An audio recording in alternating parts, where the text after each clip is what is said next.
Washington Institute, and Executive Director Robert Southall, for inviting me to exchange views today on Somaliland and the future of the Red Sea. I also want to thank David Schenker for leading this important discussion, and all of you for participating in this occasion. I'm joined today by several members of my cabinet, including Foreign Minister, Interior and Security Minister, Minister of Information and Cultural, my advisors. We came here to Washington to meet with the officials in the Biden administration, Congress, and institutions like yours to convey one simple message. Congress, our simple message is our ultimate goal is an international recognition for Somaliland. But as a first step, we seek strong engagement and partnership with the United States of America. I look forward to hear your perspectives on recent developments in the Horn of Africa through the Middle East lenses, following a few introductory remarks.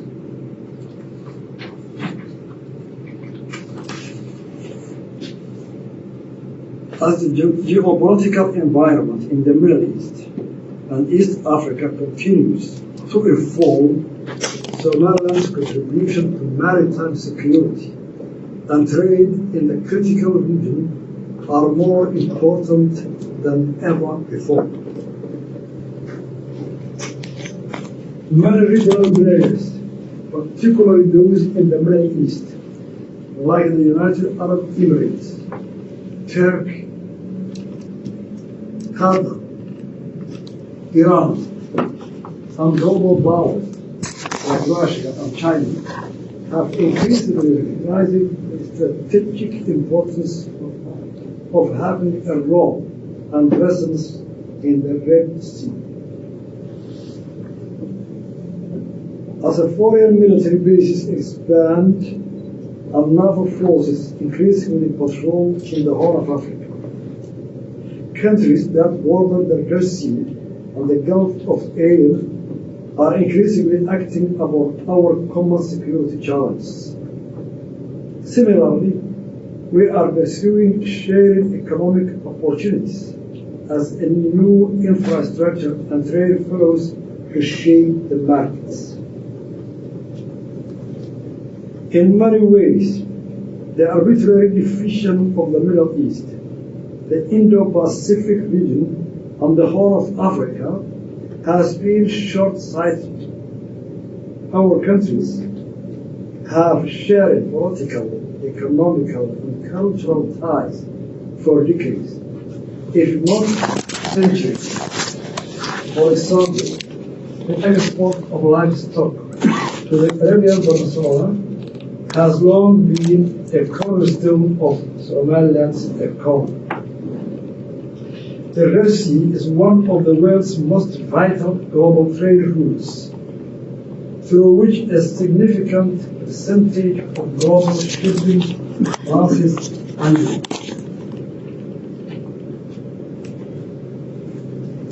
A large portion of the world's oil passes through Bab el-Mandeb, as well as considerable trade between Europe and Asia.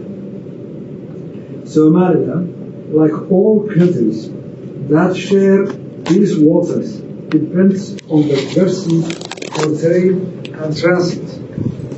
It is therefore only natural that a more comprehensive regional architecture would emerge to manage the challenges we share. We encourage that this is now happening. Policy experts and policy makers who focus on the Middle East and East Africa are coming together to address these matters.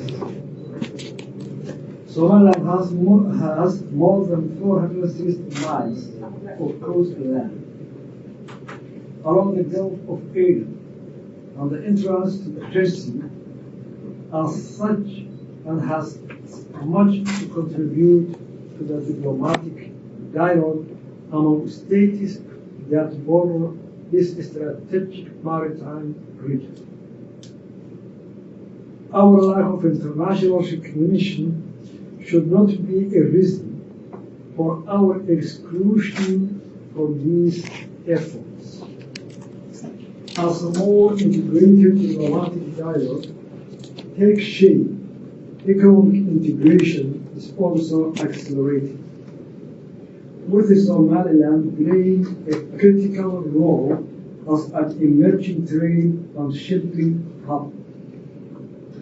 Last June, our government and Dubai-based port operator DB Well opened a new container terminal at the port of Berber.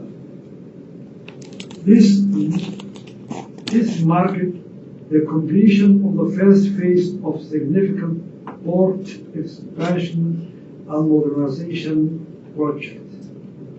In October, DB Well and Britain's Development Finance Agency announcing plans to jointly invest in a new infrastructure in East Africa, including the construction of commercial corridors to Ethiopia and other inland neighbors. Thanks to the modernization of the port of Berber, the opening of a new international airport, and other new investments in the key sectors of our economy, Somaliland has become the most stable and reliable conduit between much of East Africa and the world's major shipping lanes.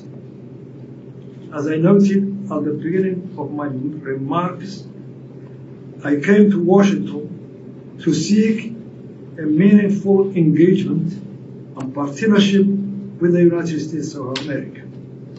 Simultaneously, we all have witnessed the deterioration of the political and security situation in Mogadishu. After nearly a decade of good intention by Mogadishu's partners and much U.S., United States, and international assistance, Somalia's government lacks legitimacy and lacks authority in Mogadishu. It remains a source of instability in our fragile region.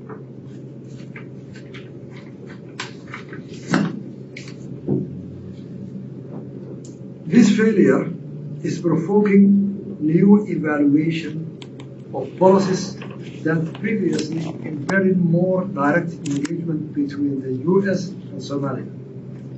We heard this firsthand over the course of the past week. In my meetings and consultations with the U.S. government officials, I was encouraged by their interest in closer relations with Somaliland. The Biden administration has agreed to deepen cooperation on key shared objectives, including maritime security, counterterrorism, humanitarian assistance, environmental protection, and business promotion. Much of this will directly involve our role in the risk. Our delegation received an equally warm welcome in Congress, where Somaliland today has more friends than at any point of our history. Last week, a bipartisan group of senators introduced the Somaliland Partnership Act, and similar actions were taken in the House of Representatives. These bills will require the defense and state departments to study the feasibility of a security partnership between the US and Somalia. This truly signals a new chapter in our relations with the United States. Our friends here understand that in a troubling region that continues to face instability, poor governance, and threats from terrorists, the successes of Somaliland are no small achievements. We are grateful for their continued engagement and support. From regional security and intelligence cooperation to democracy promotion and economic development, the objectives and values sought by the United States align entirely with Somaliland's vision for the Horn of Africa. I look forward to discussing how, together, we can advance these shared priorities.